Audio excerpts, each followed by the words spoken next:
السلام علیکم ورحمۃ اللہ وبرکاتہ۔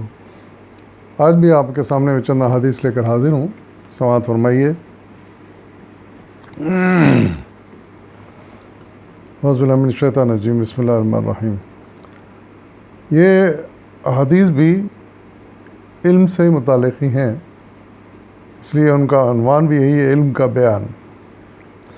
پہلی حدیث ہے 199 یعنی 189/3۔ اس میں یہ الفاظ درج ہیں: حضرت معاویہ رضی اللہ عنہ نے فرمایا کہ رسول اللہ صلی اللہ علیہ وسلم نے فرمایا کہ جس شخص کے ساتھ اللہ تعالیٰ بھلائی کرنا چاہتا ہے اس کو دین کی سمجھ عطا فرما دیتا ہے، اور میں تقسیم کرنے والا ہوں، عطا کرنے والا تو خدا ہی ہے۔ بخاری و مسلم کی حدیث ہے۔ اس میں بڑے غور طلب باتیں ہیں اور ان کو سمجھنا بڑا ضروری ہے۔ ہم سمجھتے ہیں کہ یہ دین کا علم جو ہے یہ ایک اچھی بات ہے اور اچھے لوگ اس کی طرف مائل ہوتے ہیں اور اس میں اپنے وقت کو لگاتے ہیں، لیکن اس کی بنیاد جو یہاں بیان کی جا رہی ہے اس بات کی، وہ یہ ہے کہ یہ اللہ تعالیٰ کی مرضی ہے۔ اس کی مرضی یہ ہے کہ فلاں شخص کو کوئی بھلائی دی جائے، اور یہ بھلائی اس سے بڑھ کے کیا ہوگی کہ اس کو دین کا علم حاصل کرنے کا شوق ہو جائے، اور جب ایک مرتبہ شوق ہو گیا اور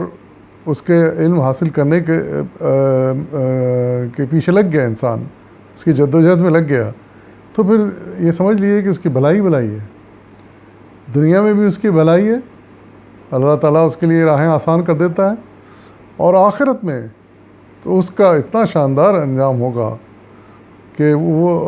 کہ جس کا جتنا بیان کیا جائے کم ہے۔ خدا جانے اللہ تعالیٰ اس کو کیسے کیسے اعلیٰ درجات عطا فرمائے گا۔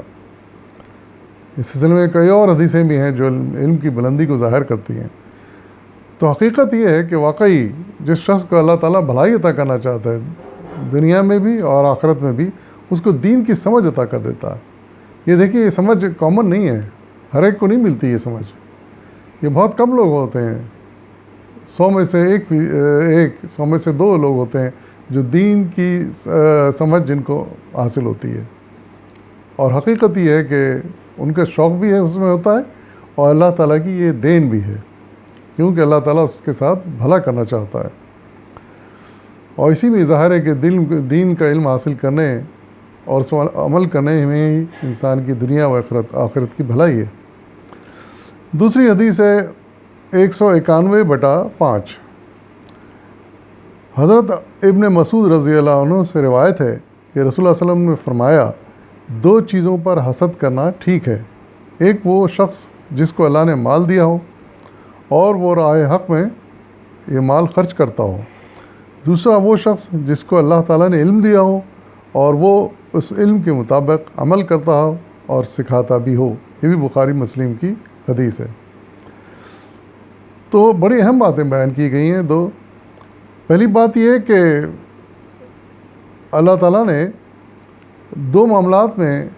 حسد کرنے کو جائز رکھا ہے۔ حسد یہاں اچھے معنوں میں لیا گیا ہے، یعنی رشک کرنا، یعنی یہ سوچنا کہ یہ نعمت جو اس شخص کو ملی ہے ہمیں بھی مل جائے، خدا کرے ایسا ہو جائے، ہم اس سے محروم نہ رہیں۔ ایک تو یہ ہے حسد جو اچھا انداز فکر ہے، اور دوسرا حسد وہ ہے کہ انسان یہ سوچے کہ یار یہ اس کو نعمت کیوں مل گئی،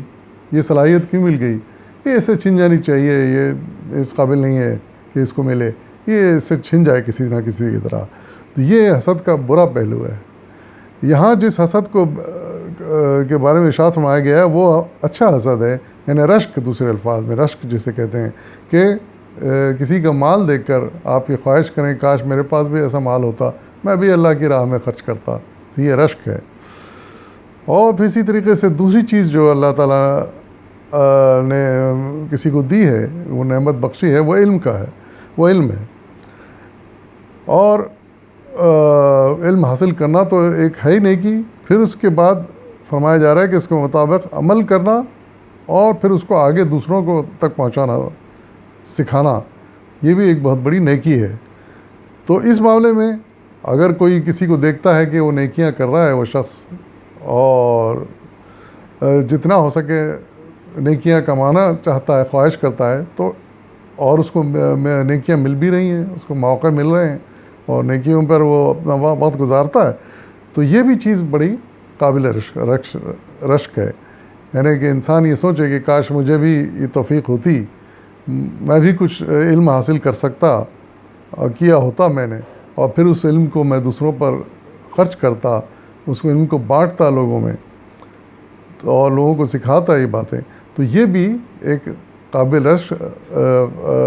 بات ہے۔ یعنی یہ حسد اچھا حسد ہے اور اسے رشک کہا جائے گا۔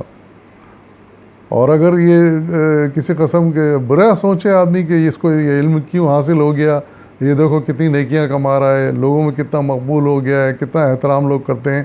اور اس سے پھر جلنے لگے کاش کہ اس کی نعمتیں چھن جائیں، یہ عزت چھن جائے، تو یہ پھر حسد برا حسد ہوگا۔ تو اللہ تعالیٰ ہمیں ایسے برے حسد سے بچائے، چاہے وہ مال کے معاملے میں ہو، چاہے علم کے معاملے میں ہو، چاہے کسی معاملے میں ہو۔ کوئی ہم سے اگر برا حسد رکھتا ہے تو اللہ تعالیٰ ہم کو اس سے محفوظ رکھے اور ہمیں توفیق عطا فرمائے کہ ہم کسی کے ساتھ اگر حسد کریں تو اچھا حسد کریں، جس کو کہ ہم رشک کہتے ہیں، کہ کاش کہ ہمیں بھی نعمتیں مل جائیں۔ اس میں کوئی برائی نہیں ہے ایسا سوچنے میں اور دعا کرنے میں، اور اگر واقعی اس کے جواب میں اللہ تعالیٰ دے دیتا ہے تو پھر ان کو اللہ کی راہ میں خرچ کرنا بہت بڑی نیکی ہے۔ تیسری ایک اور حدیث ہے، اس کا نمبر ہے 195/9۔ اس میں حضرت عبداللہ بن عمرو رضی اللہ عنہ بیان کرتے ہیں کہ رسول اللہ صلی اللہ علیہ وسلم نے فرمایا کہ آخری زمانے میں علم اٹھ جائے گا، کیونکہ علماء حق اٹھ جائیں گے، یہاں تک کہ لوگ جاہلوں کو اپنا پیشوا بنا لیں گے اور ان سے دین کی باتیں پوچھیں گے، اور وہ علم کے بغیر فتوے دیں گے، خود بھی گمراہ ہوں گے اور دوسروں کو بھی گمراہ کریں گے۔ یہ بھی بخاری و مسلم کی حدیث ہے۔ اس میں اللہ صلی اللہ علیہ وسلم ایک پیشگوئی فرما رہے ہیں کہ ایک زمانہ ایسا آئے گا قیامت سے پہلے کہ جب علم دنیا سے اٹھ جائے گا، یعنی صحیح علم، سچا علم، حق علم، یہ دنیا میں یا تو بالکل اٹھ جائے گا یا بہت کم ہو جائے گا۔ اور اس کی وجہ یہ ہوگی کہ علماء حق جو سچا علم، حق پر مبنی علم حاصل کرتے ہیں، نیک نیتی سے حاصل کرتے ہیں، پھر اس علم کو اپنے پاس محفوظ بھی رکھتے ہیں، اس پہ عمل بھی کرتے ہیں، اور پھر اس کو دوسرے لوگوں کو بھی اس کی تلقین کرتے ہیں۔ یعنی وہ علم جو قرآن سے حاصل ہوا ہو، جو مستند احادیث سے حاصل ہوا ہو، اس علم کو نہ صرف سیکھتے ہیں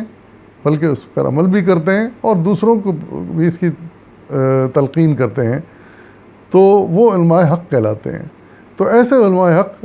اس پیشگوئی کے مطابق قیامت سے پہلے بہت کم ہو جائیں گے، تقریباً نہ ہونے کے برابر، اور نتیجہ یہ ہوگا کہ لوگ تو بہرحال ہوں گے ایسے جو علم حاصل کرنا چاہتے ہوں گے، علم حق حاصل کرنا چاہتے ہوں گے، لیکن ان کو ایسے علماء حق نہیں ملیں گے، بلکہ ایسے علماء ملیں گے جنہوں نے حق کا علم حاصل نہیں کیا، الٹی سیدھی تمام باتیں حدیثیں یاد کر لیں، اور کسی کا مستند ہے کوئی چیز نہیں ہے، قرآن میں ہے نہیں ہے، حدیث میں ہے نہیں ہے، لیکن بہرحال انہوں نے یاد کر کسی سن لی اور یاد کر لی اور اس کی تہ میں نہیں گئے، اس کی تحقیق نہیں کی، تو اور لوگوں کو پھر آگے بیان کرنا شروع کر دیا، خود بھی ذہن میں رکھ لی بات، اسی پہ عمل کر رہے ہیں اور دوسروں میں بھی آگے بڑھا رہے ہیں۔